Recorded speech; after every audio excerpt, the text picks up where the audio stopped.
Ennesima frana nel Vicentino, uno smottamento nelle prime ore del mattino ha portato in strada terra e grossi massi che hanno completamente bloccato la carreggiata e costretto alla chiusura della strada dopo un primo sopralluogo. È successo in località Asse, a Torre Belvicino, nessuna persona è rimasta coinvolta.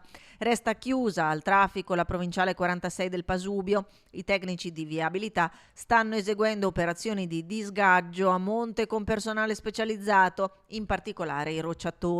Il fronte di frana, dalle dimensioni importanti, fa sì che i lavori proseguiranno per l'intera giornata per rendere la strada nuovamente transitabile e riuscire ad aprirla a senso unico alternato entro domani mattina.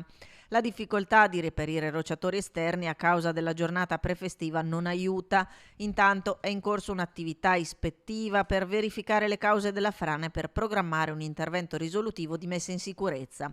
Fenomeni che sempre più minacciano le colline vicentine, eventi meteo che ultimamente hanno flagellato il territorio, e ritorna il tema della carenza delle manutenzioni. Speriamo, oltre all'intervento immediato che appunto i tecnici di viabilità stanno facendo, che si possa prevedere, programmare e ottenere anche aiuti per consentire un riutilizzo di questi lati delle colline affinché siano messi in sicurezza per la viabilità sottostante e che si possa intervenire anche per la migliore sistemazione dei corsi idraulici che attraversano questi versanti.